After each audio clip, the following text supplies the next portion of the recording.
இப்போ நானே அவருக்கு ஏதாவது சொல்லுவேன்ல, அவர் சொன்னோன்னே டக்குன்னு இவர் வந்து, சார் இந்த இடத்துல இது வச்சா நல்லா இருக்குமா அப்படின்னா, டக்குன்னு அவர் டபக்குன்னு அவரை பார்ப்பாரு. யார கிருஷ்ணமூர்த்திய. ரைட்டரு. ஒண்ணு ரைட்டரு. நீ ஒரு கதையை மாற்றி வேற மாதிரி போடுறாங்க.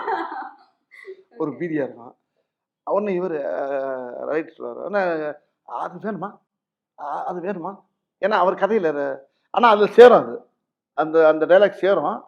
ஆனால் அவருக்கு ஆசையாக இருக்கும். அவருக்கு பௌத் சாருக்கு. ஆனால் அவர் நல்லா இருக்கே அப்படிம்பாரு. அப்புறம் கிருஷ்ணன் சாரு சரி வேணாம் அப்படிம்பாரு பௌத் சாரு. வேணான்றாரு. வேணாம்னா பவன் டேரக்டர் சார் அங்கேருந்து வந்துடுவார். சிவசங்கர் சார் அங்கேருந்து வந்துடுவார். என்ன என்ன அப்படிம்பாரு. இல்லை இது நல்லா இருக்கே அப்படிம்பாரு. ஒன்று அவங்க 3 பேரும் மலையாளத்தில் பேசிட்டு இருப்பாங்க.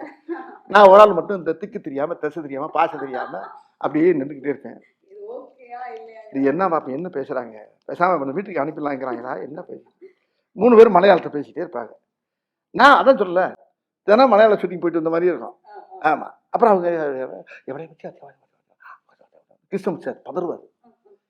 சார் வேணாம் சார், தெரியாமல் கேட்டு தொலைங்க, விட்டு தொலைங்க அப்படி. இல்லை சார் ஓகே சார் அப்படின்பாரு.